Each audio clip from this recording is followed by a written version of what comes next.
Hello అందరికీ ముందుగా సంక్రాంతి శుభాకాంక్షలు అండి. ఈరోజు మన వీడియోలో సంక్రాంతి స్పెషల్ వంటకం అరిసెలు ఎలా చేయాలో చూద్దాము. ముందుగా ఇక్కడ 7-8 kgs ఆఫ్ బెల్లం తీసుకున్నామండి. బెల్లానికి మెల్లగా ఇలాగా సన్నగా తురుముకోవాలి.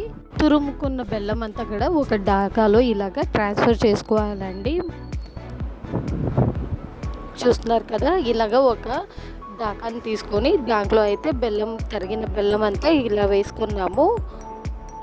ఇప్పుడు స్టవ్ వెలిగించుకొని ఈ బెల్లం అయితే పాకం పెట్టుకోవాలండి. ఈ బెల్లంలో కొంచెం వాటర్ వేసుకొని బెల్లాన్ని ఇప్పుడు పాకం పట్టుకుందాము.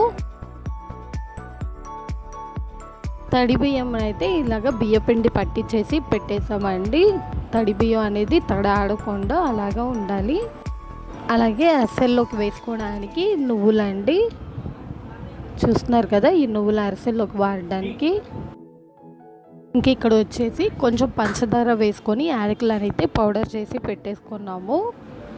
ఇక్కడ పాకం వచ్చిందా లేదా అని చూస్తున్నామండి. బెల్లం పాకము. బెల్లం అయితే కొంచెం దగ్గరగా రావాలి, ఇంకొంచెం గట్టి పాకం, కొంచెం అరిసెల పాకం అయితే రావాల్సి ఉంది.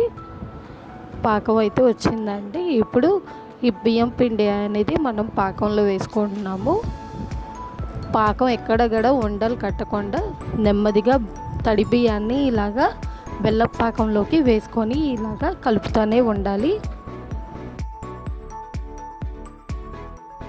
పిండి కలిపేటప్పుడే నెయ్యి కూడా వేసుకోండి. కొంచెం కొంచెంగా పిండి కలుపుతా అలాగే నెయ్యి కూడా వేసుకోవాలి.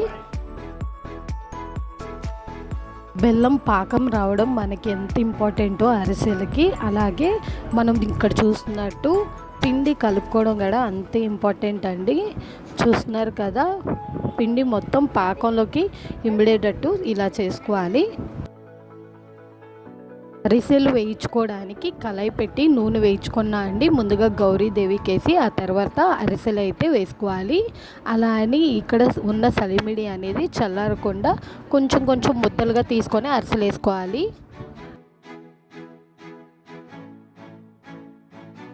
అలా వేయించుకున్న అరిసెల్ని ఒక్కొక్కటిగా నూనెలో ఇలాగ వేయించుకున్న తర్వాత దాంట్లో ఉన్న ఎక్సెస్ ఆయిల్ మొత్తం మనం ఒక చెక్క మీద కానీ లేకపోతే ఇలాగ గిన్నెతో కానీ ప్రెస్ చేసుకుంటే ఎక్సెస్ ఆయిల్ వచ్చేస్తుందండి.